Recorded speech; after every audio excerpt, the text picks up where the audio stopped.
We look So that's the better. casting of Come From Away. Nice to meet you. Thanks for your time. No problem. And that's all of us. Yeah, just wait till you get our bill. Okay, where's my TV reporter special friend? Let's see it. All right, come up towards the camera. Come here, you gotta see it. Come on. Come up here now. All right, I want to do your Hi. I want to hear your Rogers signing. I just. You want to hear what?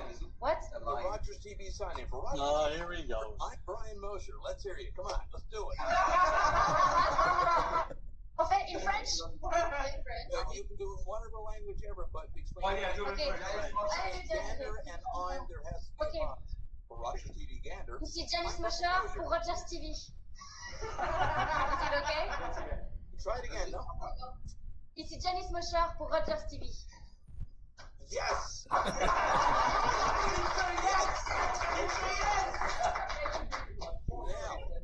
I am actually proud of you.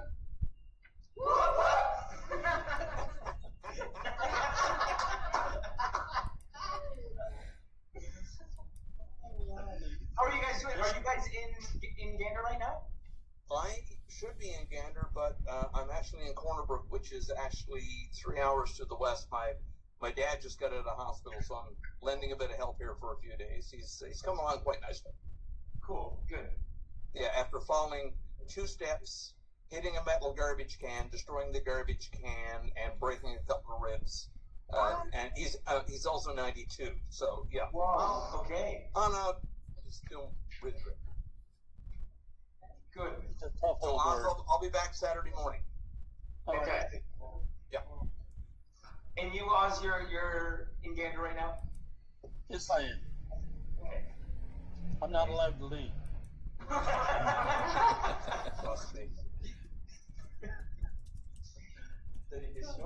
You guys knew each other before? I mean, Sadly, yes. Oz and I tell you now, Oz and I have known each other for 40 years, and in those 40 years, we don't miss many days without talking to each other. We're at a point right now where we actually can't be nice to each other because one would get really worried about the other one.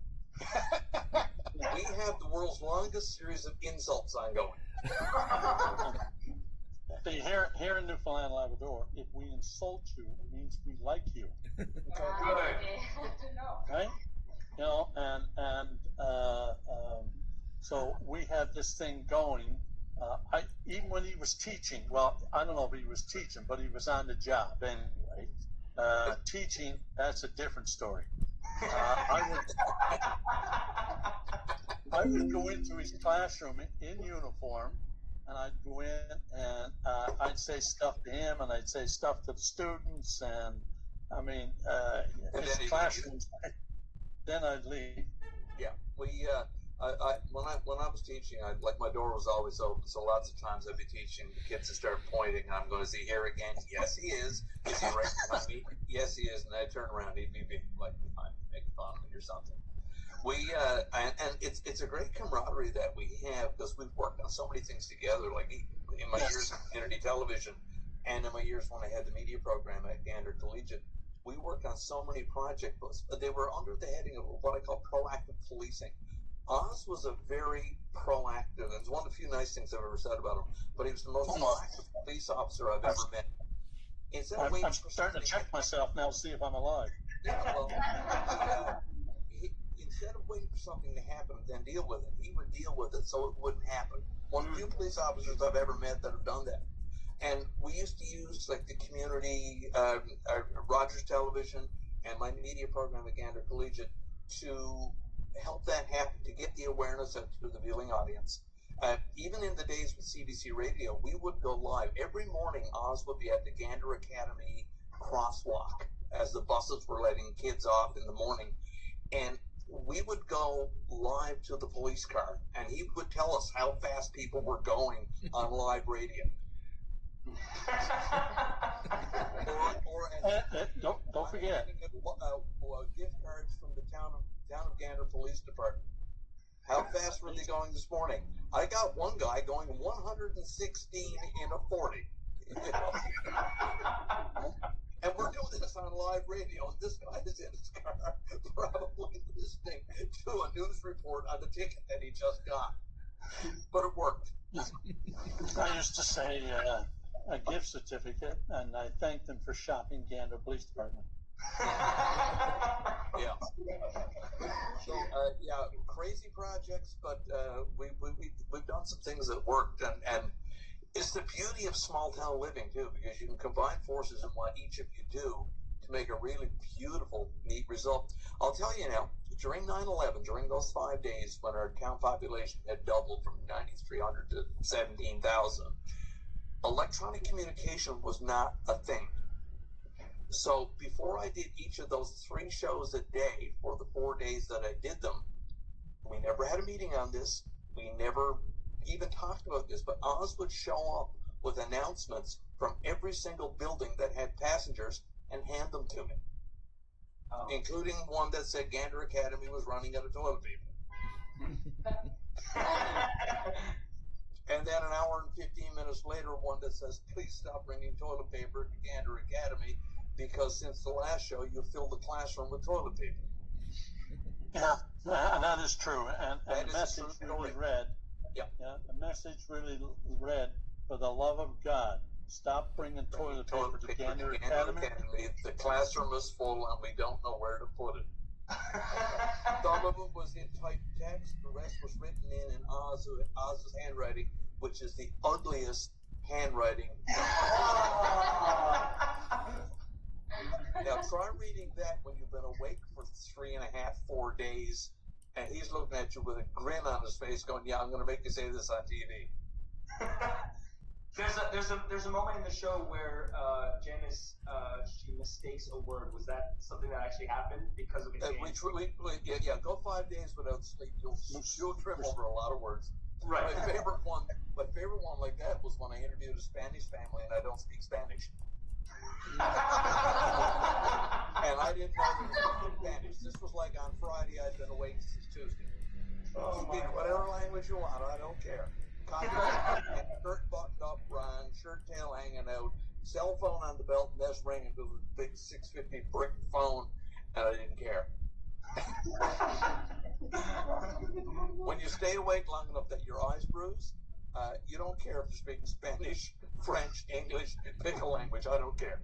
And you'd survive then for 4 days on food that came out of cardboard boxes and wax papers other than what you stole when you're at the venues, because there was food everywhere. Now, one of the things that the play talks about, showing people bringing in stuff and food and everything else, and using our hockey arena as the world's largest walk-in refrigerator. All of this stuff is definitely true. I did a live TV hit from the blue line of the hockey rink, standing on the ice, leaning on a skid of yogurt.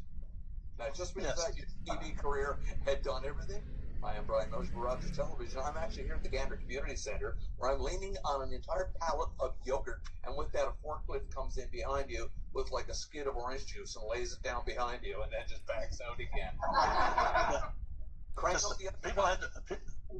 People had to realize that there's almost 7,000 passengers. There was about 3,000 volunteers. So there was 10,000 people, and you had to feed 10,000 people 3 meals a day for the 5 days. So you can imagine the massive job that was, and there were no complaints. There was absolutely no complaints.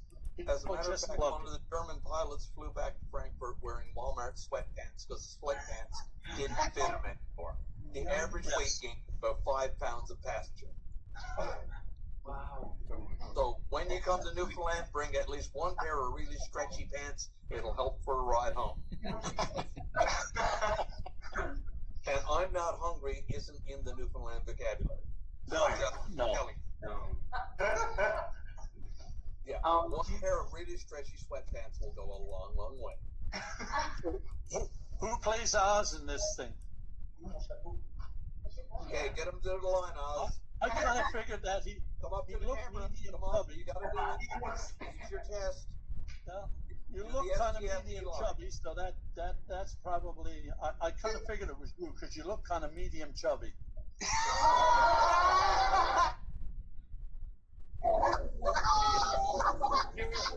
You're 100% right. You get up to do the STFD line. Sorry? You've got to do your STFD line. What do you do when you hand out a speeding ticket? You got to do it. Throw the fuck down. Oui, oui, oui. MRM. RM. Mais ralentissez, merde.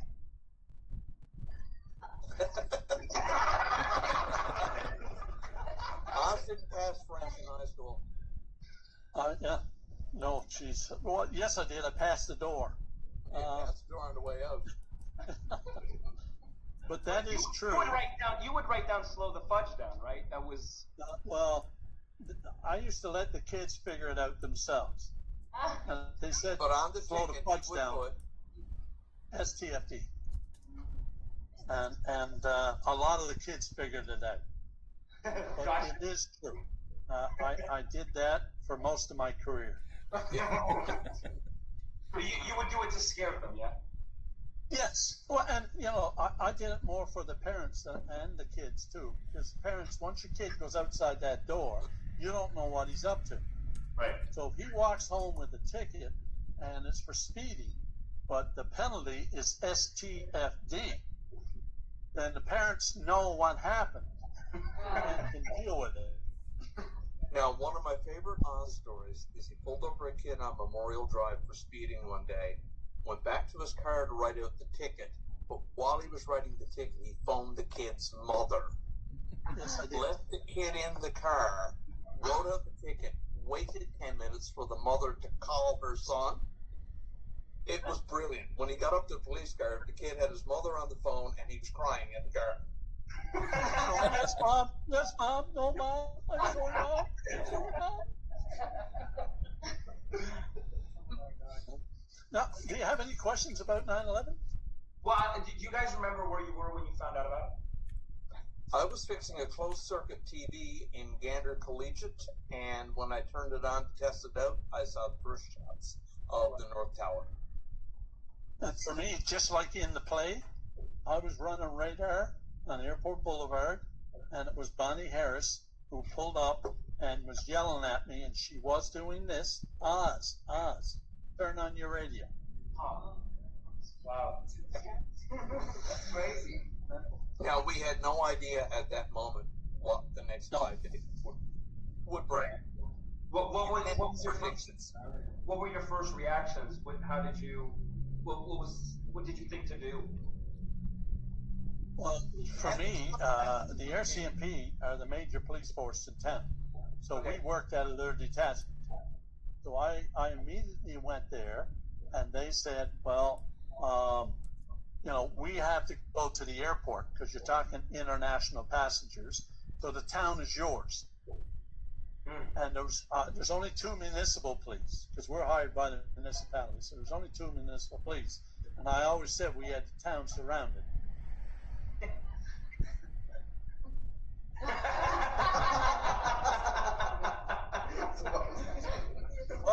But I will say, and Brian and I were asked that question at a question and answer down in Australia. We were.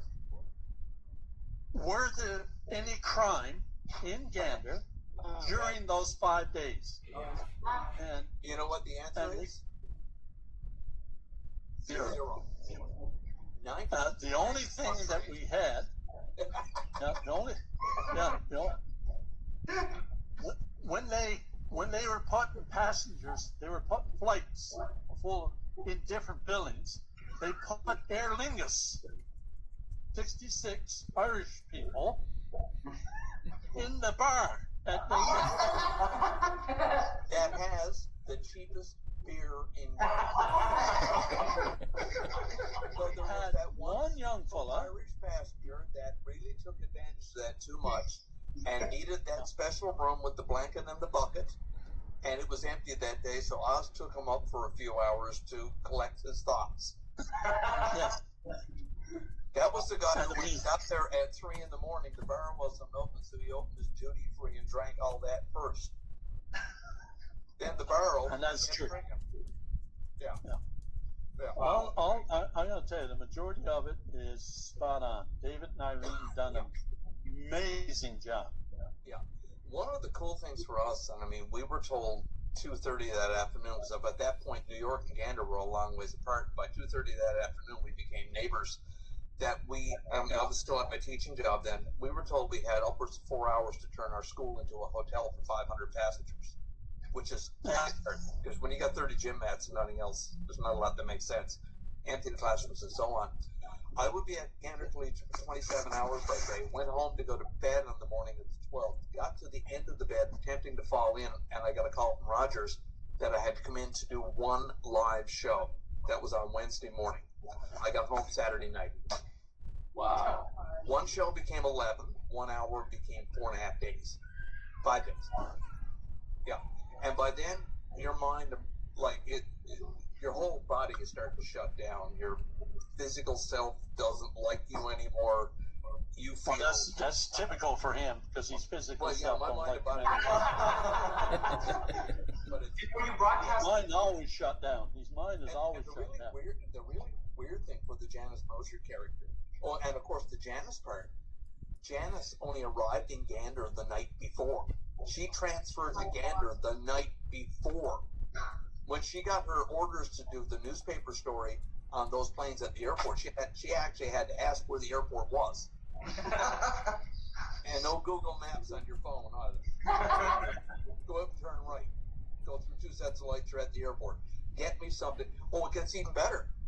She took a picture of a cute police officer for her first story and married him.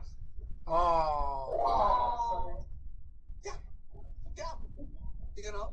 So Janice arrived, she was like 21, 22 years old, from Port of Ask, which was a lower volume marketing newspaper, got transferred to Gander through the same newspaper company. And her first story were on those planes at the airport. You know, I would run into her for the first 2 days. We never even had time to tell each other what our names were. Now Janice is like my sister. But she was the new girl at the Gander Beacon. That's, you know, we would go through security debriefings together, which were horrible. Like those initial briefings on the magnitude of the danger that we would face as members of the media were really scary. But, you know, by the second day, that had eased up, and by the third and fourth day, we were having fun. Tired, but having fun. And one of the things that, you know, I was driving around town on that day, and the call come out to the community. I remember passing by 4 houses, and there was a red pickup truck, a blue pickup truck, a green pickup truck, and an orange colored one, and they were all backed into houses, and the front doors were open, and people were bringing out beds and blankets and everything else, and then going on. Because a lot of university students had gone in. Now, a lot of the kids gone to university, so the parents gave up the kids' beds. There was no putting names on the beds or anything. Just take it and go. Yep. I remember we pulled in, myself and the other member pulled into Gander Academy at 6 p.m. The principal was out sitting on the front step, and we pulled in, and he said, I just got a phone call to expect passengers. I said, how many? He said, we're not sure. It could be 600, 800, or 1,000. Wow. He said, I made 2 phone calls, one to the vice principal, because he got keys I don't have, and one to a teacher, Maureen Burton, to look for volunteers. So we kind of said, well, good luck with that, and we drove away. 3 hours later, around 9:30, we pulled back in, and the principal's out sitting on the step again, and we go, oh my God, you didn't get anybody? He said, get anybody. We're waiting for passengers. It's done. He said it was just like a scene in the movies. People were coming right. from all directions. Vehicles were coming. He said, we had to move 1,000 desks because there was 1,000 kids in that school. We had to move 1,000 desks. We had to clean the building top to bottom, stem to stern, because it was international passengers, and public health required us to do it. Then we had to set up beds for everybody, and we're ready to go in 3 hours. We started at 2:30 at Gander Collegiate, and by about 5:30, we done what we could with what we had. We had 180 Army cots in the gym.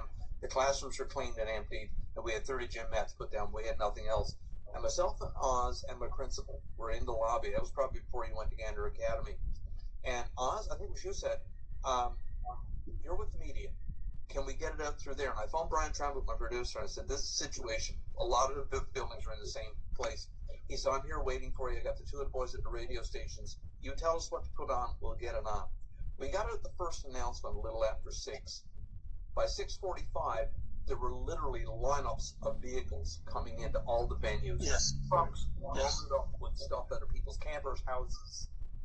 And like I said, by 9:30, every building in the surrounding area was ready for 7,000 people to spend the night. Church halls, meeting halls, the Elks Club, Knights of Columbus, all the schools, they were ready. And not only that, but realizing it behind the scenes, the grocery stores all went back in. They started making up all the stuff they need for the next day and delivering it. The Salvation Army coordinated it, and it was crazy. Drugstores had gone in behind the scenes because we had people from 95 countries with medications, because you check your medication in those days in your checked luggage. Well, a letter from God wasn't getting those suitcases out of the planes. No, they had to translate like heart medication that will save someone's life from Nigeria. Well, the dosage amounts are different, the names of the drugs are different, and they're mixing and matching, making calls to embassies. Doctors from the hospital who spoke the languages were in. But by 9:30, 10 o'clock, this entire area was ready. It was crazy. One of the things that you also remember is people did not pay for anything. No. Your medications were free. You went to a store, you were given the clothes, and you didn't have to pay. You didn't have to pay for anything. Yeah. So all given. going to the store and getting things off the shelves, that really happened. Yep. Yes. Yeah. Yeah. And it was just something for me. My job during that time is they wanted us to fly the colors. So I was in the police vehicle, and I would drive around to all the different venues, just so people could see someone in uniform and know that there was, well, only me, but of enforcement, some police there, and I got to watch as people, residents, on what they did and how they did it. It was just totally amazing to watch. And, and we were talking to people literally from around the world. On Thursday afternoon, we're right on Airport Boulevard at the cable station, and we threw the cameras out through the window of the studio because it was a hot day, and we just went out and stood on Airport Boulevard, and we talked to the world. And everybody was saying the same thing. Love of Gander. They wanted to go home. They really wanted to get home. But people were hugging you, and they were crying over just how well they'd been treated and the food they'd been given. I mean, I know a story of a young girl in high school and her mother who made a batch of muffins one day and had to go to 4 places before they found room to lay them on a table. And these are buffets that go like across 2 walls of the school cafeteria or a church hall, and there's no room. In the play, when you're doing it, it shows like you're watching the TV, and you hear people go, Gander Collegiate. Gander Collegiate. We were there. And I TVs was were originally turned on. told to turn the TVs off because we had like literally closed circuits on every corner. And the authorities did tell me, because I had it on before the passengers got there, that I was inciting too much panic, so I turned it off. Eventually, after the same question 40 times, I said, can I turn it on? This will answer a lot of questions. But I had a show to do that Thursday called YQX. And I needed some footage before the plane passengers left the next day. I didn't know it was going to be 5 more days. So I got one of my studio cameras, and I put it on my shoulder, fresh battery, armed the microphone, put my headphones on, and I started rolling. and I turned the TVs on, and the gasp that came through those headphones, I still hear it in my sleep. Like, I hear it all the time. Showing, and you were there because for some ugly reason we were around each other the whole I hear it all the time. I hear it all the time. You know, I was showing these people their homeland being bombed, under attack, under siege, and you became aware at that moment just what the magnitude of what you were showing them was. And then the next day, then you'd be reporting 3 times for an hour on this stuff because people wanted the information, and you were there, and you were trying to gather stories and edit and turn them around and get them in before airtime. So you show people the stadium and the airport and the police and people out walking, and you know it's. But you can tell who the reporter is here, right? But get more lip than a coal bucket. That's who it is. You go on live TV with a game plan, but by the time you're at the 10-minute mark, sometimes the 5-minute mark, the game plan had changed. Like you go on some days, the planes were all leaving. This is Thursday, planes are all leaving, and within 5 minutes, a piece of paper come down the desk going, "Don't report on the planes because no one's going anywhere." Or some of them are going, others are not. No, nobody's going. But on Saturday morning, I got that piece of paper, and I read it, and I got a lump in my throat and a lump in my stomach that said FAA and Transport Canada had just opened U.S. airspace. Planes will be leaving shortly. And then the cold wave of sweat and the tired and the fatigue and all that comes over you because you know there is a resolve, albeit the non-domestic carriers were going back and U.S.-bound carriers or the U.S. resident carriers were going on, right? So I'm going to tell a story, and I know Brian is going to cut in on this one. It's one of the stories that because he's always at me about this one. It was on the Friday, and it was 11 o'clock in the morning when I got a phone call from a young lady, Kelly Seeger. He works with the town. We call her Kelly Seeger because she's an amazing, amazing young lady. And she goes, "Oz, did you know that there's 60 Wish kids at St. Paul's?" And I was absolutely high school. Junior high school. And I was absolutely shocked. I couldn't believe it. And then she said, "Did you know that 6 of the young kids, 6 young girls, it's their birthday today? And all 6 are terminal. And all 6 wanted to go to Disney World for the fairy tale Tinkerbell style birthday party." And so I said, "Well, let's have the party." And she said, "We were turned down." And I said, "Why?" And she said, "There's 54 other kids." So I thought for a couple of minutes, then I said, "Frig it, I'll tell you what we're going to do. We'll have a birthday party for 350. That covers all the passengers that are there." Ask Oz So if you got no one. Ask Oz There we if go. it was a birthday cake. Let me. I'm working to the cake. One of the things I thought. We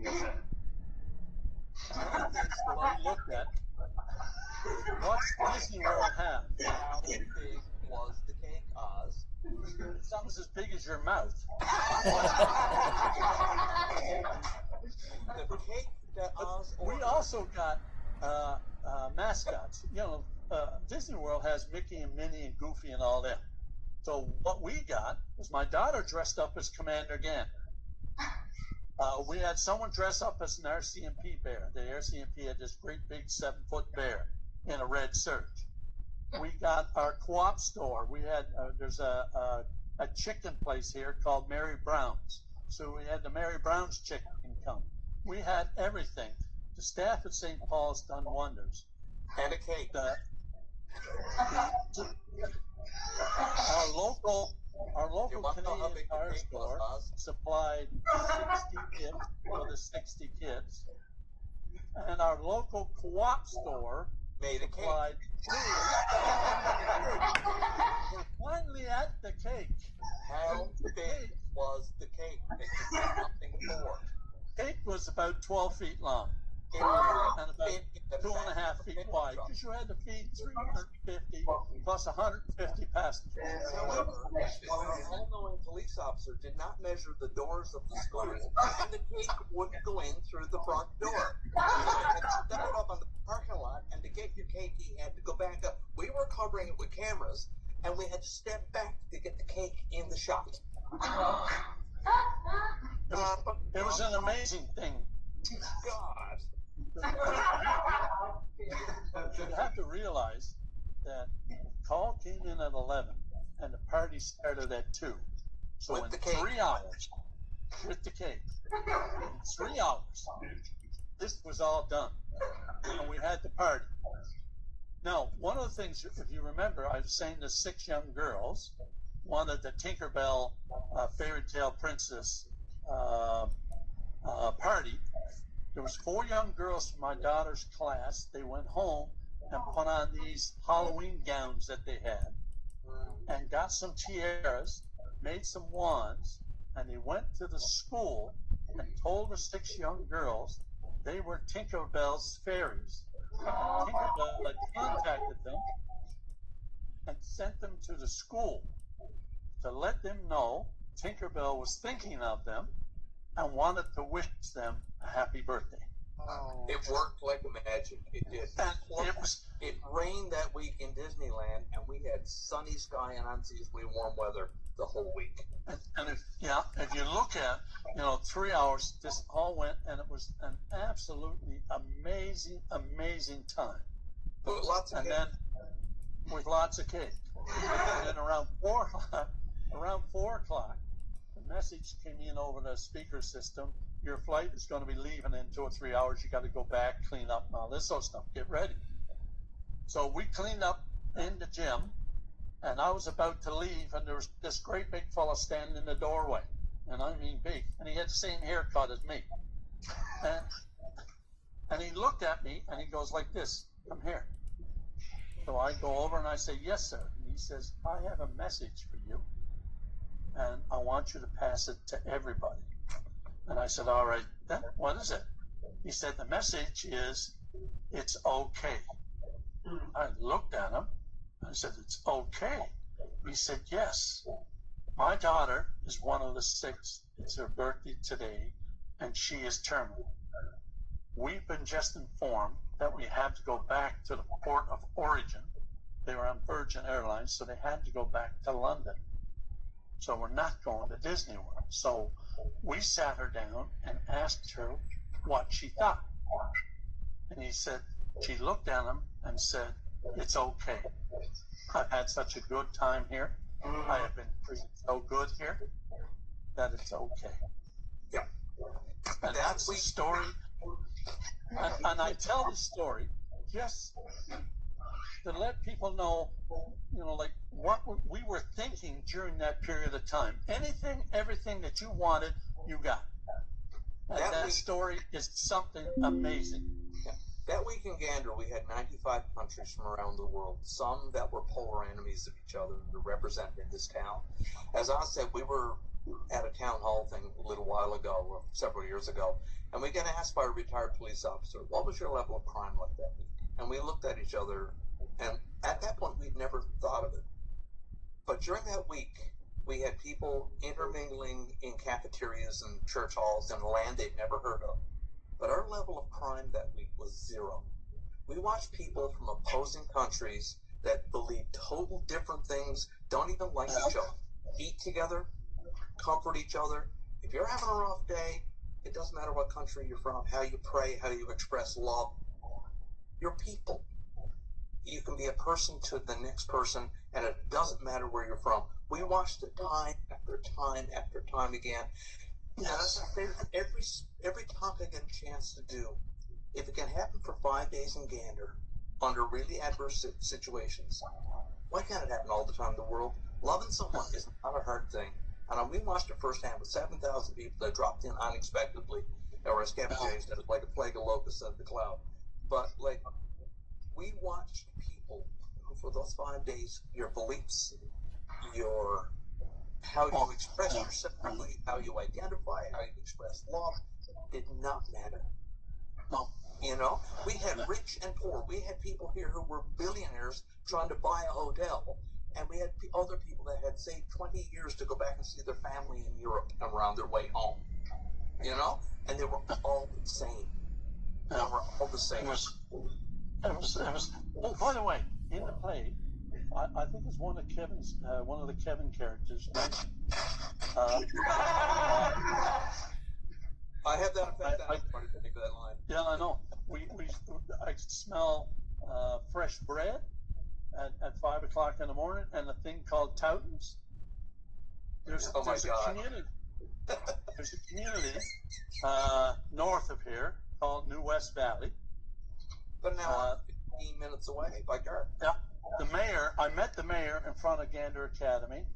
She was offloading beds and pillows and everything else. And then she told me that a group of ladies in New West Valley, they were going to stay up all night and bake bread and buns, make toutons, pies, and other things. The fire departments will be outside the houses so that when the stuff come out of the oven, it was put into the vehicles and they raced to Gander. With the lights and sirens on. So you save 20 minutes and the bread is warmer. We were watching bread coming out of a fire truck and an ambulance that had condensation on the inside of the plastic bag. Yes. It was still warm. They'd driven it in from an hour and a half down the road with the lights and sirens on and the response vehicles. But they have any questions first? Come on, let's give us some questions. Oh, wow. I'm cheap and easy. I'll answer anything. I'm just easy. I mean, these stories are amazing.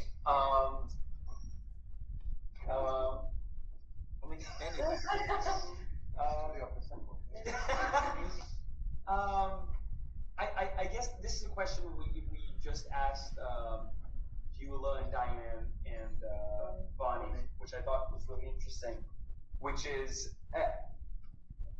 because you guys had to be so proactive while all this was happening, and you didn't really have time to process the information and your emotions and what you were feeling. At what point, or was there ever a point afterwards where it all kind of came out, or where you finally felt everything you had sort of repressed during that week? 9 o'clock that Saturday night. For me, it was Sunday night.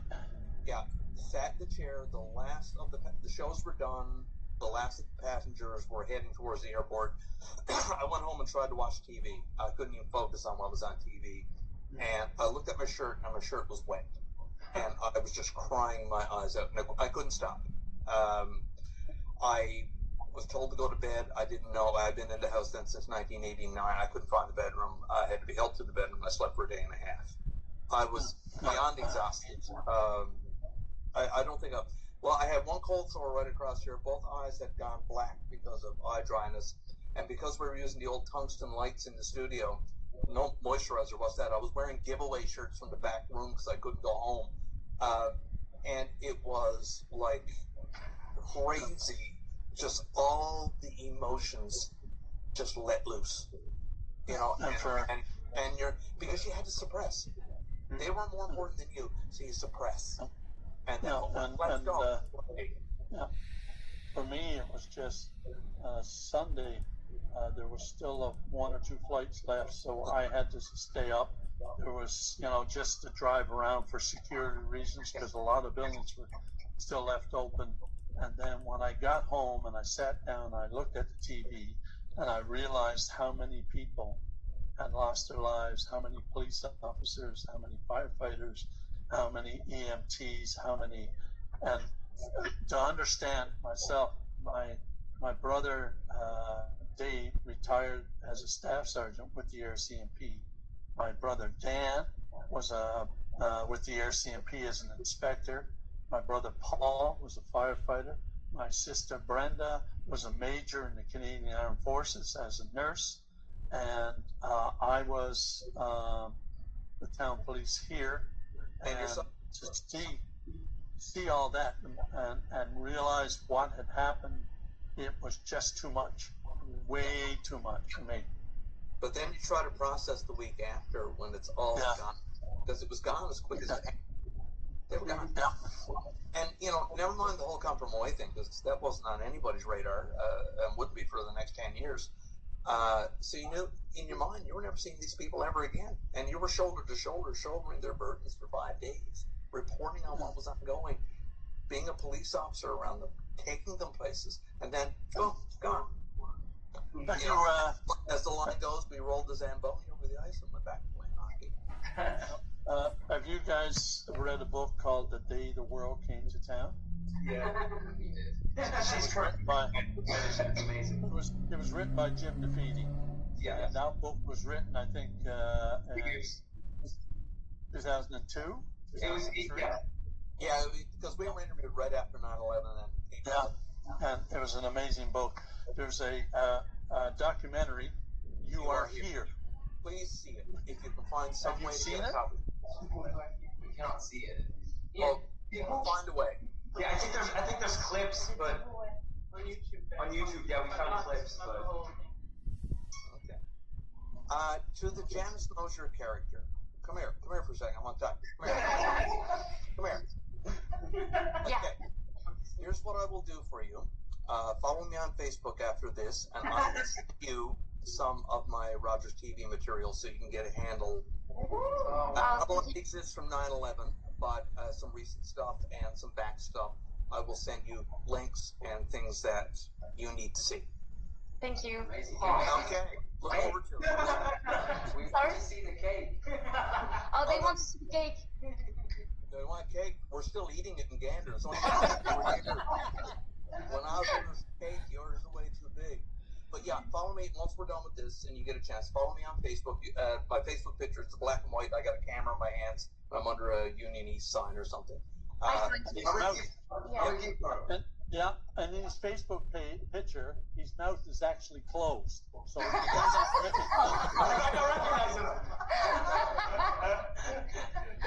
I'll Facebook message you, and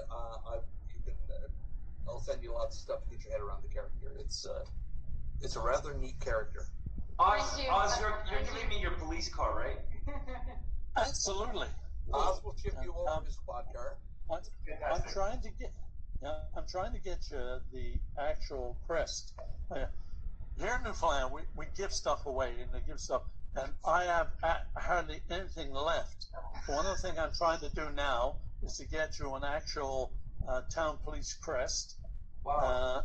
And a couple of other things. I'm working on a town of Gander flag, but apparently they're all gone and waiting for the new order. Yeah, who gave to them come in. away? But once I get it, I'm going to make sure you'll receive a package from our tourism officer, Brian Williams, and hopefully it'll have some town of Gander pins in it, the town of Gander flag, and a crest from municipal. Thank you.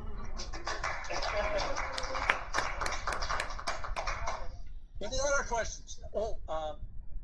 It is true with the gas station and everybody standing with their hand over their heart. That is true. That did happen.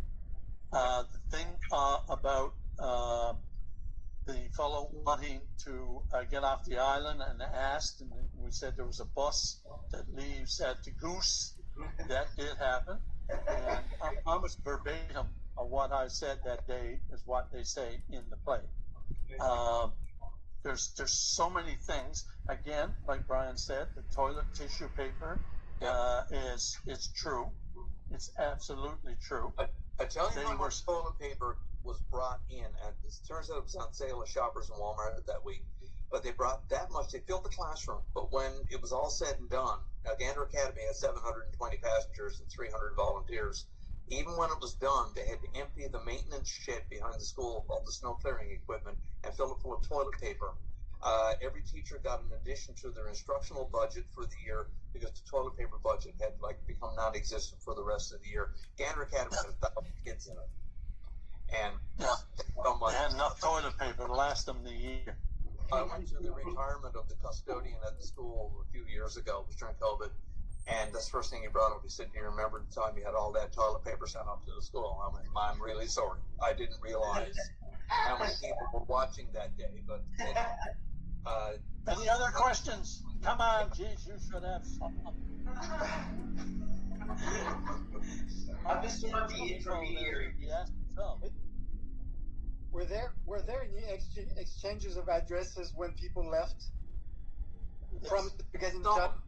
We reconnected with some since they invented Facebook. Don't forget, this is even pre-Facebook. We have, I still have a bottle of wine on the corner of my bar downstairs in my family room that was given to me by a passenger who was returning from Madrid to New York. It was supposed to be for our parents' anniversary, and our birthdays were like 3 days apart, so we were supposed to drink a bottle each in the middle. I said I did, but I put it on the corner of my bar, and it's still there. You know, once you drink the wine, it's over and done with. But if you can look at the bottle of wine, Yeah. great. But we were receiving gifts for months. Months. There's one story that I also like to tell, and this is after 9/11. This is when the play came out. They brought the play here to Gander before it went to New York. There was 2 shows. At the end of the second show, I received a tap on my shoulder, and when I turned around, and I got a good memory, just short, there was a lady there, and she said, "I have a story to tell you." And I said, "Okay, what is it?" And she said, "I'm from Washington, D.C., and I worked in the Pentagon." And she said, "My office was a great big room with cubicles, and there was 2 big double doors. And she said, I had to leave, go out the double doors to get something. And on the way back, the plane hit our front window of our office. And she said the explosion blew her all the way back down the hallway. She said everything went black. She was under rubble. She said, I was making peace with God because I did not think I was going to survive. He said several hours later, they found her. The dogs found her. And in the hospital, recovering. Then she finds out that all 80 people in her office lost their lives.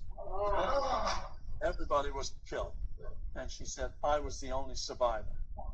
So for 15 years, she said, I stayed in my house. My curtains never opened.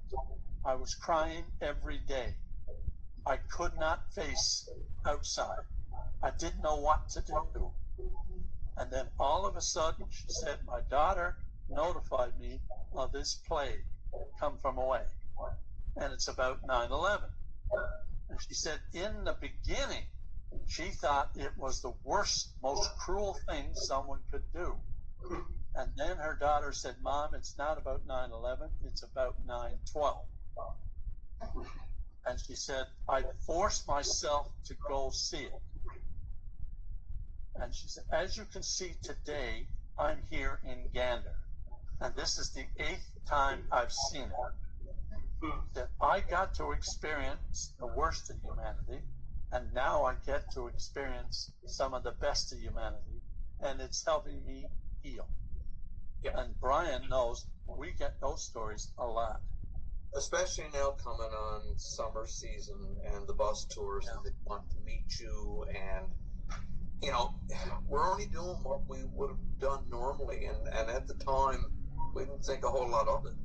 But apparently the world really finds it cool what we did, and which is still weird, you know. I think I paused at the first autograph. Me, why?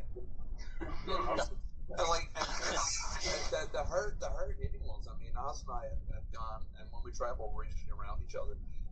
But like talking to New York firefighters in New York, we met one day. He was pro football size, and when he found out who we were, and we had put a Town of Gander pin in his uniform, he was we were actually in the basement of the World Trade Center, looking at the twisted remains of the rivets coming up the wall. And he works there, but he'll never work as a firefighter again.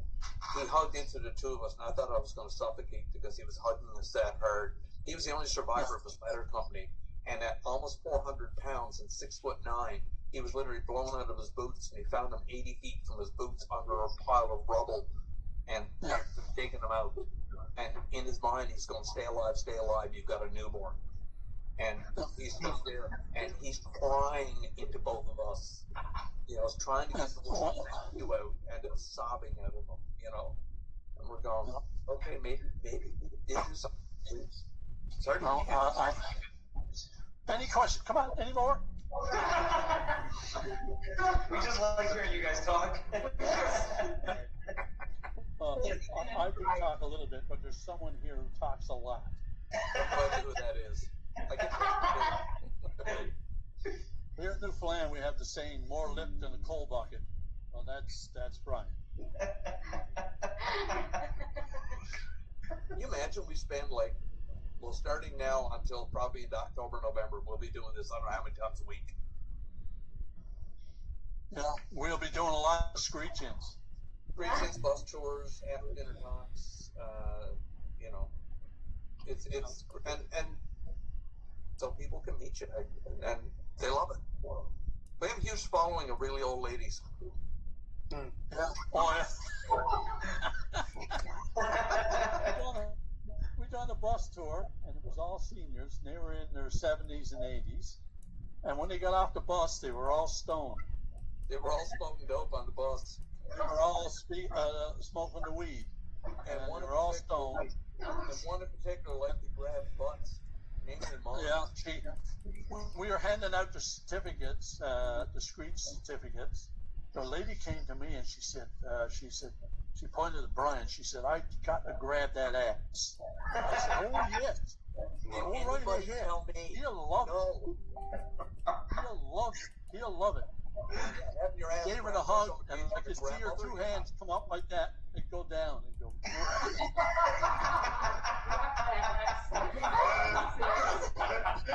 And the look to come over Brian's face was priceless. Things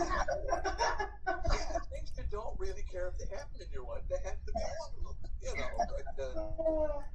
But yeah,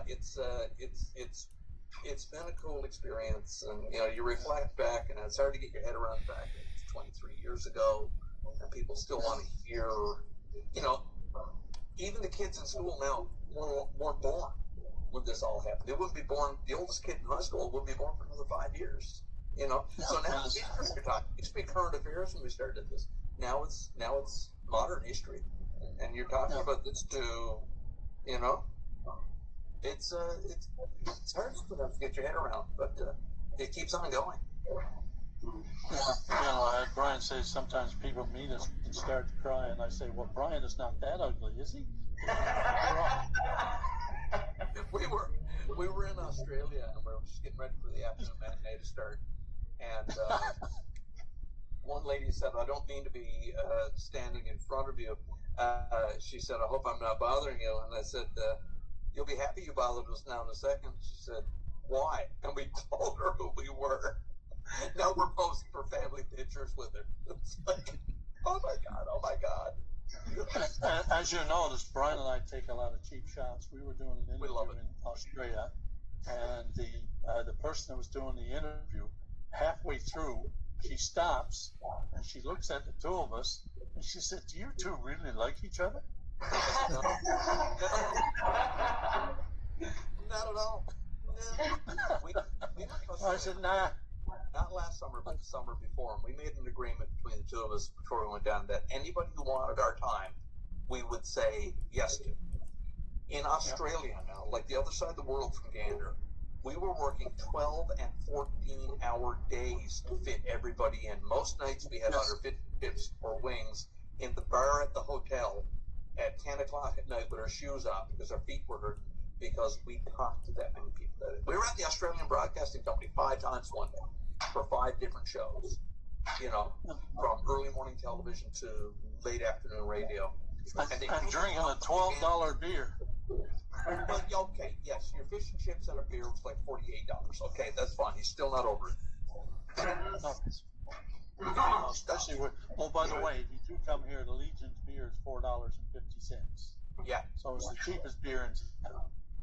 again, the stretchy pants. Bring one pair at least. Well, thank you so. Yeah, I think we have to wrap it up. But thank you so much for taking the time, and we're super honored to tell your guys' story. And we'll make sure to send you guys some videos and messages and keep you updated on what's going on. We will make Mosher, send me a message and I'll start sending you stuff. I send you. and we will make a new messenger group with everybody. We will make a new messenger group with everybody, so we can send you some video from the rehearsal. Perfect. Thank you so much. Thank you.